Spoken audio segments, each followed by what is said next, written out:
everyone, it's Mary Brownlee, licensed professional counselor. Today we're going to be talking about smear campaigns. Many of you probably have some experience with being smear campaigned against if you have dysfunctional family members or abusive family or friends, or even ex-spouses, for example. So smear campaigns are really done by people who are either highly disordered, highly abusive, highly controlling, and they're done with an attempt to discredit and control and harass the victim, who oftentimes by this point is attempting to leave the abuser. So today we're going to be talking about what a smear campaign is, kind of what it looks like. Also, why. We'll talk about why disordered individuals or abusers do smear campaigns. And then lastly, we'll talk about how to keep ourselves safe if we are in the midst of being smear campaigned against. Our reputation is at stake, our mental health is at stake. So it's kind of important to know what smear campaigns look like, and also how to protect ourselves. So I'll be going through all three of these areas in the next slides, and I hope you find this useful. Again, please feel free to drop a comment below. Your liking and subscribing to my channel is so helpful. It's helping to grow my channel. And without further ado, let's get started.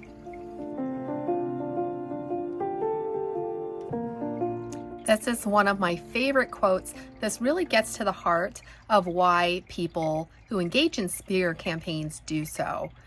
Basically, the quote is, when a toxic person can no longer control you, they try to control how other people see you. So this is a wonderful quote from Jill Blakeway, and really she nailed it.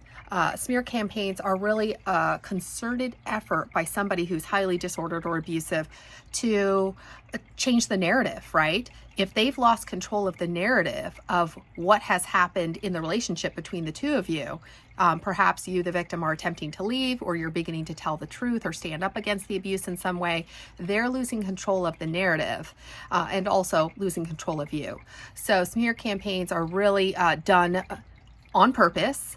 Their motive is to change the dynamics between you and maybe even other people you know, for example, and isolate you and humiliate you, and oftentimes change the way people view you and interact with you. So it's also abuse, what I call like abuse by proxy. So maybe the disordered individual isn't in the same room with you, for example, but because they have managed to lie about you and discredit you and tell all sorts of falsehoods or half-truths, etc., the other people now that are hearing this are likely, if they are believing it, hook, line, and sinker, they're going to be distancing themselves from you and maybe even saying things to you that they wouldn't normally say, or maybe getting mad at you and like, how could you do that to poor so-and-so? You know, the abuser's playing the victim now. And, you know, it's abuse by proxy. The abuser doesn't even have to be in the room with you anymore. And voila, here they are abusing you even through third parties now that they have managed to turn on their side. So yeah, this quote really nails it. It gets to the heart about why abusers and other controlling individuals and disordered individuals do this behavior.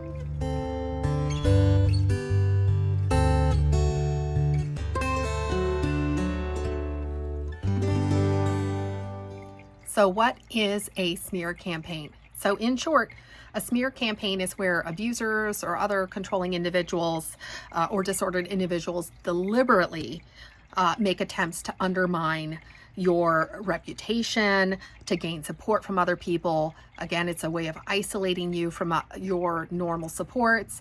And they do this by telling all sorts of stories. Some are like twisted versions of the actual truth, or they'll omit very important details, for example.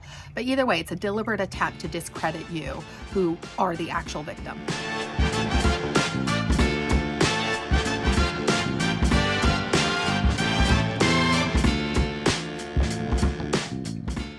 Okay, so signs of a smear campaign. Here's a few. You're going to observe lying about another person.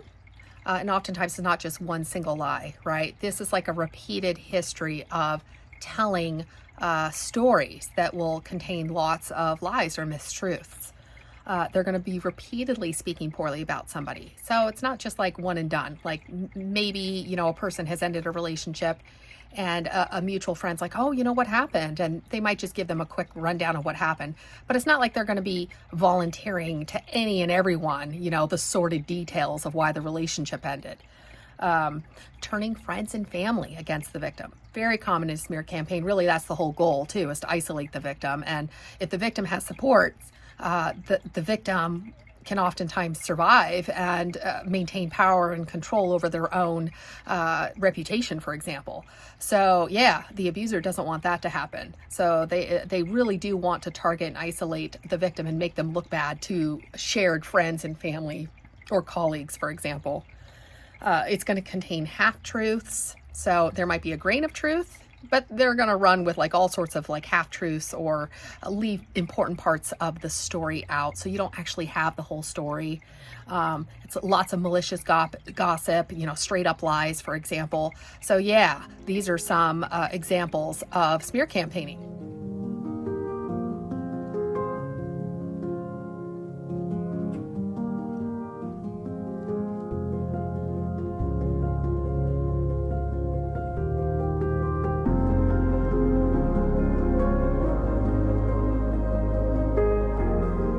Okay, so why do they smear campaign, right? Why do abusers or narcissists or disordered individuals do this type of behavior?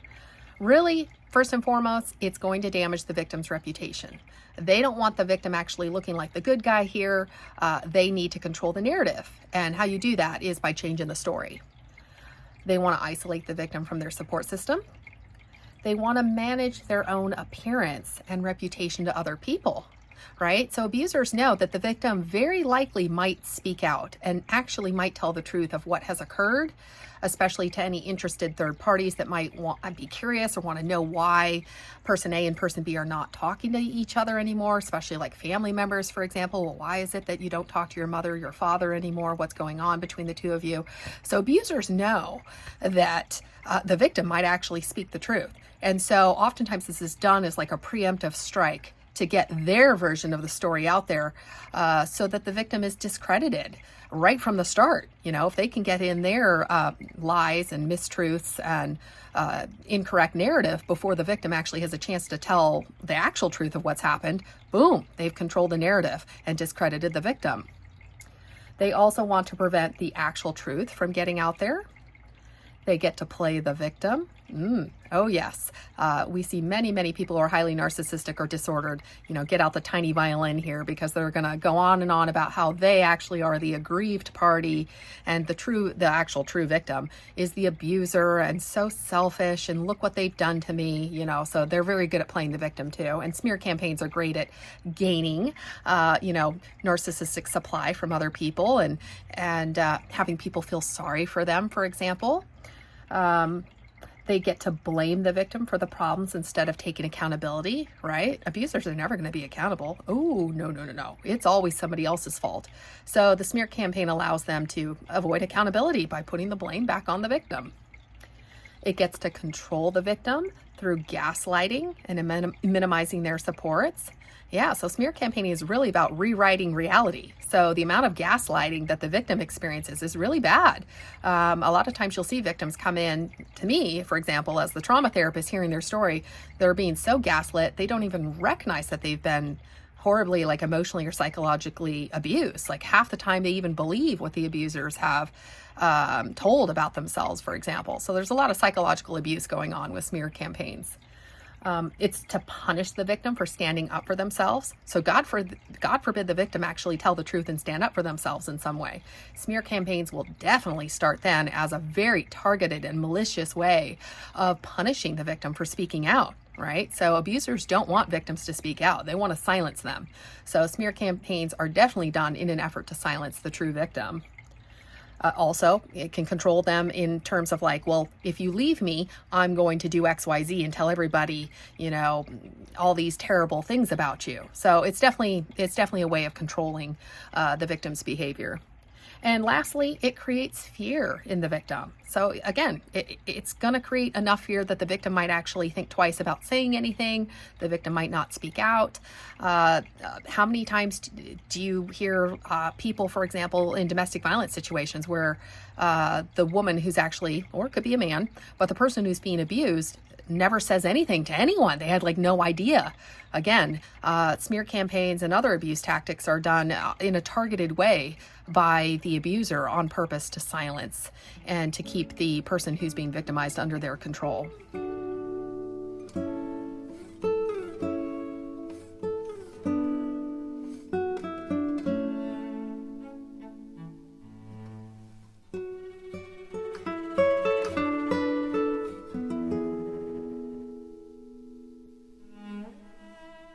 All right, how do you know if there is a smear campaign actively going against you? So I personally have experienced this. I'm sure many of you have as well. Your first clue is a sudden change in a relationship without any obvious reason. So like there was no falling out, there was no argument, for example, and all of a sudden person A that you were quite close to is now pulling away and not speaking to you for no obvious reason. So yeah, that was my first clue. So my personal example is I have an aunt. So this was my mother's sister. So after my mother passed away, she and I started calling each other more frequently. Our relationship grew closer. She and I were talking about just kind of family dynamics that had happened in my mom's side of the family. My aunt was sharing family stories that I'd never heard before. And so, yeah, our relationship was really kind of growing. And at this point, I was not really in a lot of contact with my other family members. And all of a sudden, there was a very sharp shift in the relationship, and she was no longer reaching out to me. And then I found out that she was working closely with one of my other family members that I was not in contact with, and that was, fueling a lot of the distress in the relationship. And come to find out that she even, when she passed away, left a bunch of her belongings and her home, for example, to this other family member. So it was very clear to me that that other family member had clearly gotten to my aunt and told her untruths and who knows what else, right? But clearly some story was said that made my aunt turn against me. So that is that's kind of your clue. And then sadly, did my aunt ever ask me or talk to me and say, hey, so-and-so is saying this, what's going on? No, she never asked me. So I'll talk more about this in a little bit too, but if a loved one is not actually interested in hearing your side of the story after, the person A, B, or C starts smear campaigning against you, they were not meant to be your tribe, so to speak, your true family anyways. So I'll talk more about that in a little bit when we talk about recovering from smear campaigns or healing from them. Because yeah, short story is anybody who believes a smear campaign without ever hearing your side of the story is not somebody you want to waste your time on anyways. All right. So the facts that get back to you, right? If you're even lucky enough, I guess, to hear some of the so-called facts about you, when they get back to you, they're inconsistent, they change frequently, they don't match your memories of events. Yeah, that's another sign smear campaigns are going against you. I had a totally different family member. This is on the biological side of my family now, I'm adopted, not on the adopted side. This is biological, where it was so crazy because he had relationship with some of my biological relatives. And apparently it was my biological grandmother at this time that had told him some crazy story about me. I had only met this woman once, by the way, only met her once, like when I was young, like 20 years old, and just met her briefly. I had dinner. My birth father had introduced me to his side of the family. And it was just once, and that was it. Well, she had like some crazy ass story that I was just absolutely flabbergasted when he told me about it many years later when he and I were a lot closer. But in his case, he immediately, because he knew me, we had a close relationship at this point. He knew me. And immediately when he heard this story, he called me right up and was like, what? Like, this is crazy. This is what grandma was saying. What happened? And I was like, I was flabbergasted. First of all, the event had never happened. And I couldn't understand either why there was an active lie or smear campaign out against me. being that I only met this woman once. But that's how smear campaigns work. There's some hidden reasons why they want a certain person to look a certain way, and usually it's to serve the family narrative in some way, shape, or form. My adoption had been kind of, I think, a point of shame in my birth family. So, and also, there's other abuse dynamics in that family. But anyways, yeah, there's always some sort of hidden motive or dynamic as to why they do smear campaigns. But yeah, when you're on the receiving end of it and hearing this for the first time, it's oftentimes a complete shock. And I'm just so grateful that my half-brother actually came to me and asked me directly, like, well, what the heck is this? Because I was very quickly able to set the record straight. And yeah, so smear campaigns are not fun to be a product of, that's for sure. The story, presents the abuser as the victim. So very commonly in a smear campaign, the actual abuser is painting themselves as the true victim. You start to wonder if you're going crazy or remembering things wrong. Very common. I spoke about gaslighting already, especially, right, if the abuser recruits multiple family members against you, for example, you do begin to question your own reality. Like, am I the problem? Maybe I am the problem. So that's kind of the devastating consequences too of smear campaigns, is they can get so many family or friends on their side, and now all of them are ganging up on you, and you begin to question your own reality. And then you start to feel helpless and voiceless. So smear campaigns, I think one of the devastating consequences of them is that they strip you of your own voice, your own reality. It's completely stripped from you. And that no one cares about your side of the story. Like, how painful is that? To have family members you thought you knew and that knew you as well, and just complete hook, line, and sinker just bought the narcissist or the abuser's story. So it's very, very painful. I think of it as a form of betrayal trauma. People you trusted and you thought knew you well enough that they wouldn't just believe some ridiculous bunk story about you, at least without talking to you. And yeah, they believed it, hook, line, and sinker. So yeah, these can be pretty painful.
All right, we're on to the last part about how you can survive a smear campaign. As I said, these are very, very painful. They really hit at the heart of who we thought people were, our ability to trust people. It causes betrayal trauma symptoms. I have other videos on betrayal trauma that I can link below if you're interested in that topic more.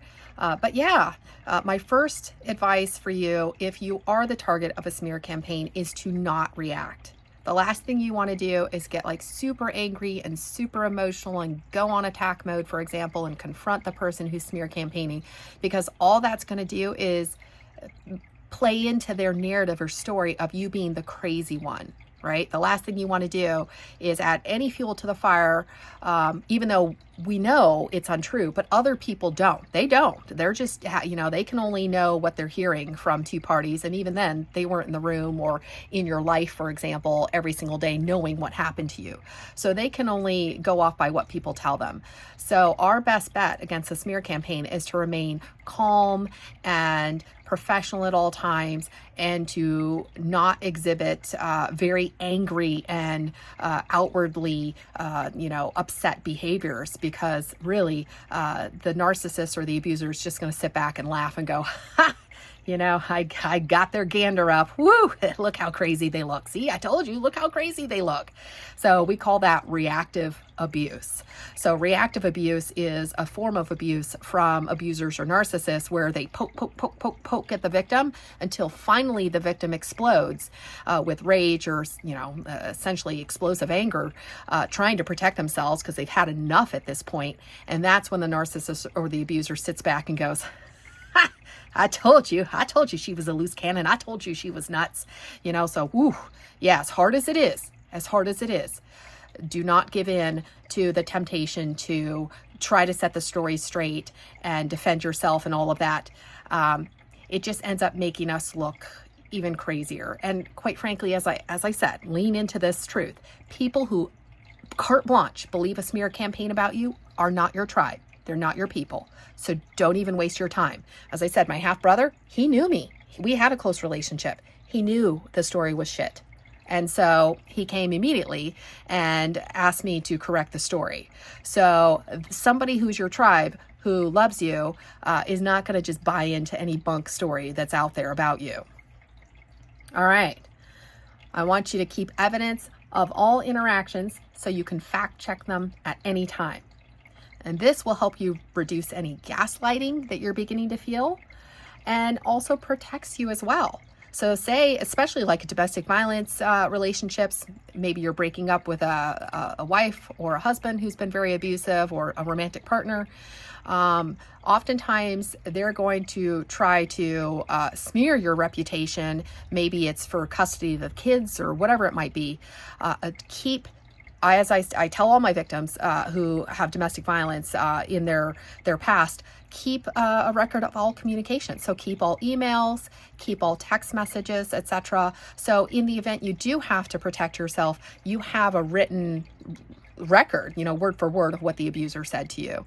And then again, you're always making sure that your responses, if you have to respond at all, are always going to be calm and professional and, act like, for example, that you are in front of a judge and you're having to just explain what happened. So you're going to be neutral, you're going to be calm, you're just going to speak to behaviors. For example, when I dropped little Jimmy off, my ex-husband started raising his voice in a very agitated tone, and he came at me within about a foot of my face and started screaming at me even louder. I began to feel lots of fear. I tried to get away, and then he grabbed my arm and proceeded to continue to scream at me for 5 minutes. When you give an account like that, essentially, you're not like, yeah, my ex-husband is an a-hole and a blah, blah, blah, blah. No, what you're doing is you're just presenting the facts, just the facts. And so when you present information like this in a very calm and professional manner, let the facts speak for themselves. People will be able to see abusive behaviors for what they are. And so we don't have to go into like name calling and like, lowering ourselves to their level, for example. You don't want to get in the mud with the pig, right?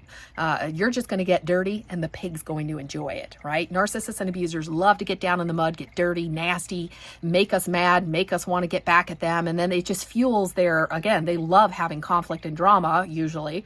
So yeah, don't get in the mud with abusers.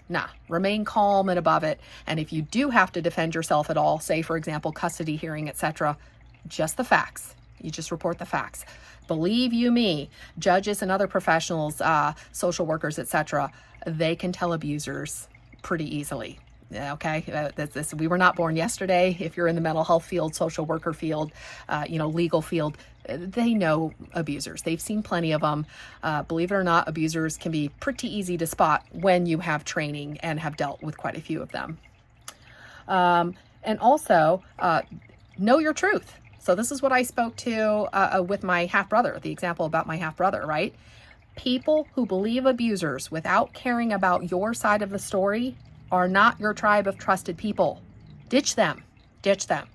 If anybody carte blanche believes what the abuser says about you, they are not your trusted tribe of people. You thought, right? That's where the betrayal trauma comes in. You thought this person loved you and knew you? Well, apparently not. Apparently not. Maybe they have their own agenda about why they're going to go with the abuser's side of the story. For example, in my family, I lost everyone when I started to stand up against the abuse. So other people have their own motives for believing the abuser, whether it's, to get an inheritance or because they're afraid the abuser will abuse them next if they stand up also. There's a variety of motives. But either way, people who carte blanche believe what the abuser says about you, ditch them. They're not worth your time. Some additional ways of surviving a smear campaign is to disengage from all communication with the abuser outside of necessary communication. So for example, this is we're really referring to, say, if you're divorcing a narcissist or an abuser, but you share children. So you still are going to have to communicate like about doctor's visits and childcare or school, etc. That's it. So you literally only discuss things related to the child's needs and care, but you don't discuss anything else. So you keep everything brief and short and to the point with no emotional overtone whatsoever. So brief, professional, quick, and then get out of the conversation, basically. You want to engage in therapy with a good trauma therapist. That's what I did when I first started healing from my own trauma.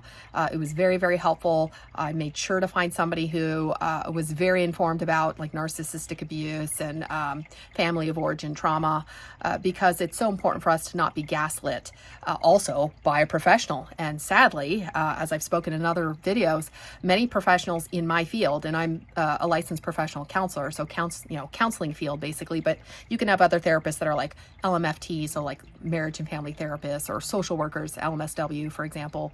But not every therapist or counselor in this field has had trauma training. And I've heard a number of stories, because trauma is my specialty. That's really all my clients, for the most part, have pretty extensive trauma. I've heard plenty of stories from them, unfortunately, of other therapists that were obviously not trained in trauma. And so there was quite a bit of gaslighting and invalidation that the trauma therapist, well, not the trauma therapist, but the actual therapist did towards them and their trauma stories and their symptoms and experiences. So yeah, if you do get a therapist, really good. It's very helpful for validating your experiences. It's reducing the gaslighting, helps you to not blame yourself and heal a lot of those trauma symptoms. But make sure you find a good trauma therapist, because not all therapists are created equal, and not all therapists, in fact, quite a few of them, do not have extensive training in trauma. So yeah, make sure you get somebody who has extensive training in trauma. I encourage you to write your story down. So I did that. I ended up having 100 plus pages. I wrote down my memoir, my actual narrative of my life, starting from my earliest memory, and boy, was that super validating. So when I started to feel like crazy and like, was I even remembering this correctly?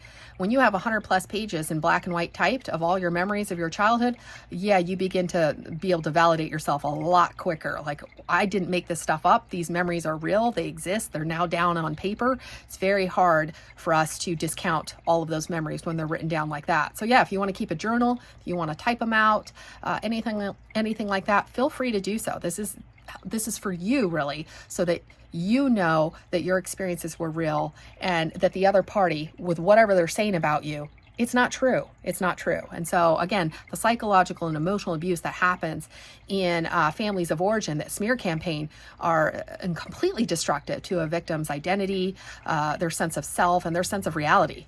So writing our narrative and our memoir down is very, very important in our healing process, and to really validate ourselves too. It's okay to cut ties with mutual family and friends to keep ourselves safe. So if you have a lot of friends and family, for example, that are very much in contact with your abuser, I give you permission to cut ties with them as well. Oftentimes, and I think this is the sad part, is a lot of us lose tons of extended family and friends in our quest to be completely free of abuse. And the sad part is a lot of our friends and family unknowingly, or perhaps knowingly, become flying monkeys, right? So that now they're abusing by proxy. For example, they're delivering the narcissist messages to us, or they're asking us, questions related to our relationship with the abuser, but it's none of their business. They're judging us, or, isolating us as well. So can be a lot of negative behaviors that we unfortunately can also have, that are a byproduct of the smear campaign from third parties like friends and family. So if you need to cut ties with kind of the whole kit and caboodle just to stay safe, and especially when you're trying to heal it first, I give you permission to do so. It's very helpful to have a complete baseline of safety and isolation from anybody who might harm you while you're doing your healing process from this type of trauma.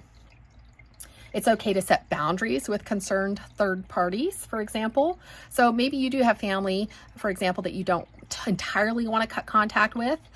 Maybe they're actually pretty good about not necessarily interfering or bothering you about your relationship with the other family member that's abusive, but they still might have questions. So if that's the case, it's okay to set a gentle boundary, something along the lines of, hey, Grandma, I appreciate your concern about, Mom and I, but really it's a private matter between the two of us. I really don't want to get into it. Yeah, something along those lines. And,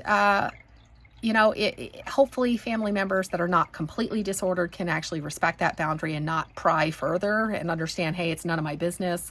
Let me just let the two of them work it out. But yeah, you can try boundary setting like this with less disordered family members or friends, for example.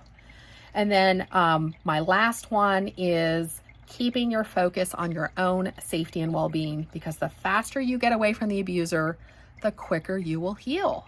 So yeah, really no contact or reduced contact with the abuser is really the quickest and best way to start the healing process, because it's going to be very hard to heal from the abuse dynamics if you're still in the same environment or still in contact with the people who have a very close relationship with the abuser. It's very hard. I myself can speak to that in my own healing process. So give yourself permission to just focus on you and your healing, and it's okay to even call a temporary timeout to certain members of the family or friends or extended people that know you and the abuser for a period of time, at least while you're trying to heal, right? And so I hope this video has been helpful. Feel free to drop a comment, or if you have any questions, I'll be happy to try and answer them. I appreciate your support for any of those that you've been liking my videos or subscribing to my channel. I so appreciate it. And I look forward to seeing you guys in the next video. Take care, everyone.